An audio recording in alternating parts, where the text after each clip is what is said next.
It's late. Why don't you come to bed? Oh. She's old enough to take care of herself, you know. And Ashur is a really nice boy. I don't ever want to hear anything about Ashur again. Well, have it your way. I'm going to bed.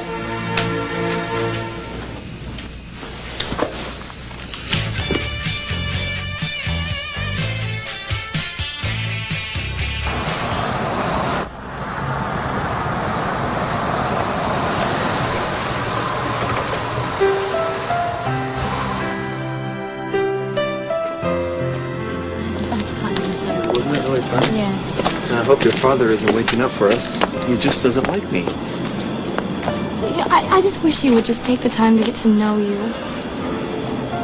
Like I do. I respect my father. But when it comes to you and me, he is so narrow-minded. I think I know why. It's because I'm Assyrian. Well, he'll have to get to like you after we're married.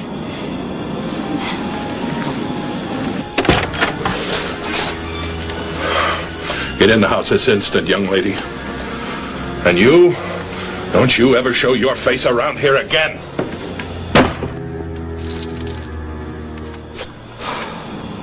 How could you embarrass me like that in front of Ashur? Like what? What has he ever done to you? I know nothing about him. I don't know who he is or where he's from. I never heard of an Assyrian until he came around here. Just who are the Assyrians anyway? That is not his fault. Just because you don't take the time nor have the patience to find out about anything about other people or their cultures, you decide to prejudge them. You're not to see him again. I'm going to marry him, whether you like it or not. Don't you walk away from me when I'm talking to you. Oh, that's it. I'm going to marry him. You heard me. And cut. Well done. Hello, I'm George Kennedy.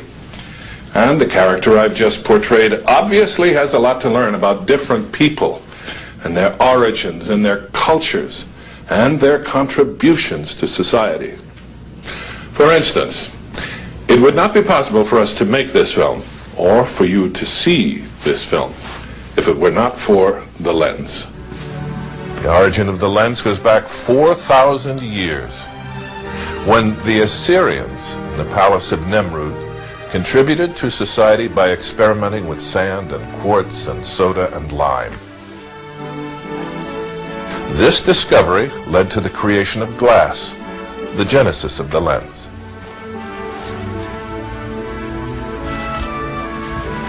It's hard to imagine what life would be like without the lens. The Assyrians, known as the people from Mesopotamia, the land called the cradle of civilization, located between the two rivers Tigris and Euphrates in Southwest Asia.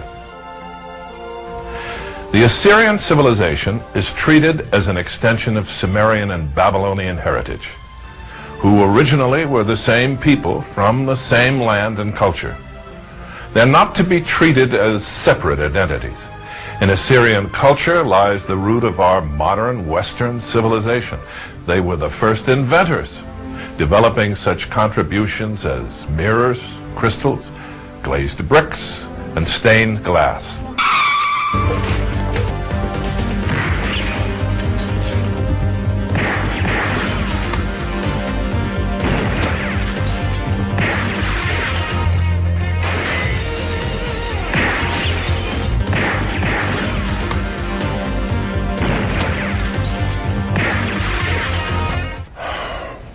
We are surrounded by violence in our daily lives. What if there were no laws, no justice, no system to bring order to our society?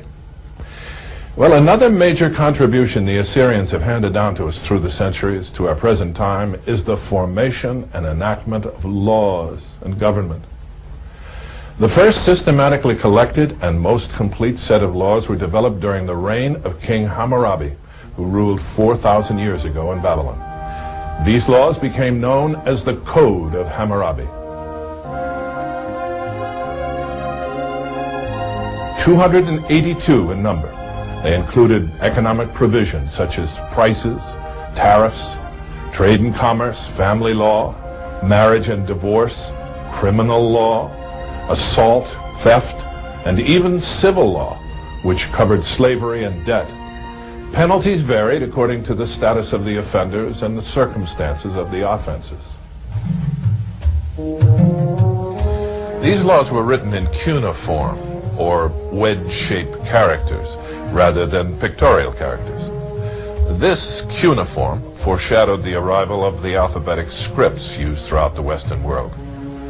So it was there, in Mesopotamia, 5,000 years ago, that a practical system of writing was first invented and developed, bringing about a revolution in communication that had far-reaching effects on man's economic, intellectual, and cultural progress. Writing is so much a part of our lives today that it would be hard to imagine a world without it. A parable for scribes in Babylon reads, "Writing is the mother of eloquence and the father of artists." The accumulation of knowledge through writing gave way to the creation of the first library in Nineveh, the capital city of the Assyrian Empire, during the kingdom of Ashurbanipal around the 7th century BC. This library, preserved in clay tablets, contains a large number of historical narratives and ancient legends. Among them is the Epic of Gilgamesh, which tells an early account of the story of the flood. It also holds many documents on such subjects as science and medicine and astronomy and natural history. These tablets in the Ashurbanipal library were arranged systematically on shelves. Special indications helped the reader consult them.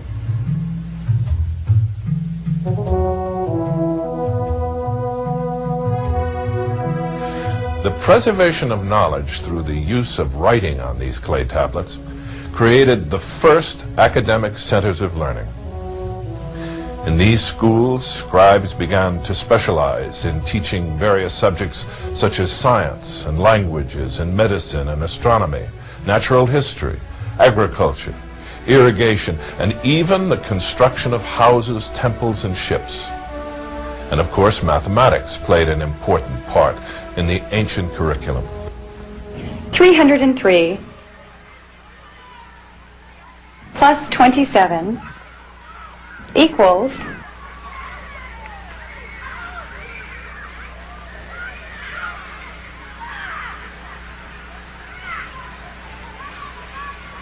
It's no wonder that Mark is having difficulty using Roman numerals.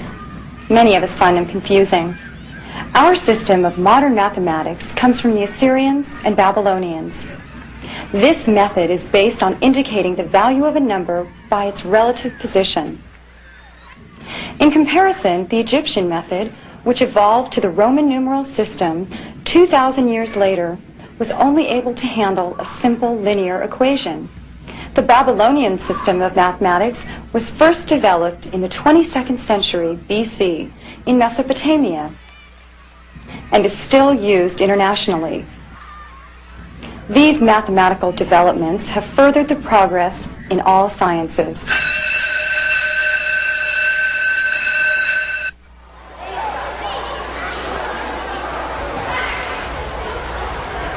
Our modern lives are structured upon the concept of time.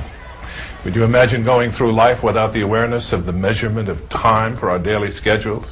Life would surely be chaotic. So it is to the Babylonians' credit that we use their method of measuring time. They were the ones who first divided the day into 24 hours, and then the hour into 60 minutes, and the minute into 60 seconds. They divided the year into 12 months, and devised the 7-day week in honor of the 7 planets.